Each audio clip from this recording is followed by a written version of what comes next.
Bonjour à tous et bienvenue. Nous allons parler aujourd'hui du travail dans un environnement dit multiculturel. Vous avez probablement déjà vu une offre d'emploi sur laquelle il est mentionné capacité à travailler dans un environnement multiculturel et où vous êtes probablement demandé à quoi cela faisait référence. Il faut déjà savoir que c'est un atout indispensable si vous aspirez à travailler dans certains environnements, donc notamment à l'étranger ou encore au sein d'ONG internationales, des multinationales, etc. Et si ce point-là figure sur l'offre, cela implique qu'il existe des personnes capables de travailler dans ce type d'environnement, tandis que d'autres non. C'est donc important de savoir dans quel camp vous pouvez vous retrouver. Pourquoi ? Simplement parce que la rencontre entre des personnes de cultures différentes peut provoquer de véritables chocs.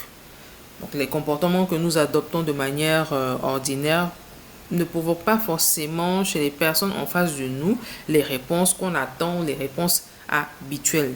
Donc simplement, nous n'utilisons pas les mêmes règles du jeu, nous n'avons pas les mêmes manières de communiquer, que ce soit de manière formelle ou encore informelle.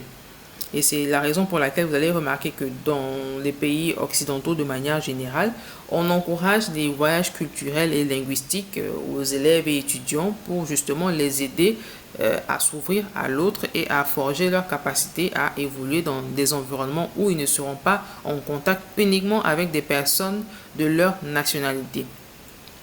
Pour en revenir au monde professionnel, on prend un exemple simple, la manière de rédiger des mails.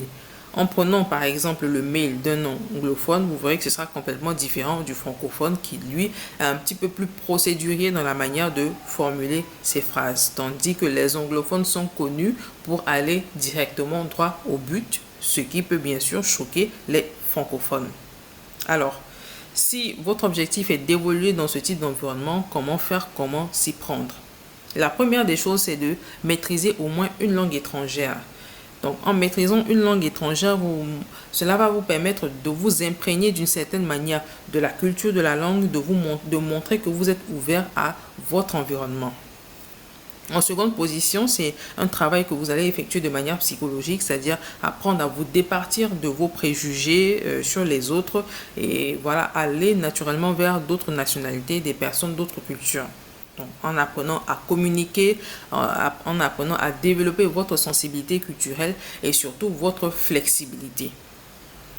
Mais surtout, il faut trouver un équilibre entre vos propres valeurs culturelles, celles de l'autre, les valeurs culturelles locales et aussi les valeurs de l'environnement professionnel dans lequel vous allez évoluer.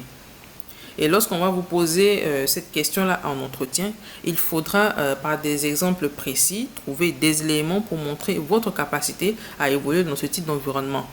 Donc, vous allez puiser, par exemple, dans vos expériences professionnelles antérieures, voilà, ces éléments-là. Par exemple, des voyages à l'étranger, des expériences personnelles dans lesquelles vous avez été en interaction avec d'autres nationalités, ce que vous en avez tiré, etc. Donc, il y a certain travail individuel à effectuer, mais il faut savoir que l'entreprise a également un rôle important à jouer. Donc, en construisant ces équipes autour des valeurs communes très fortes et de codes communs. Donc, cela va permettre d'atténuer quelque peu les effets des différences multiculturelles et de bâtir un environnement, c'est vrai, hétéroclite, mais tourné vers un seul objectif, c'est-à-dire la performance de l'entreprise.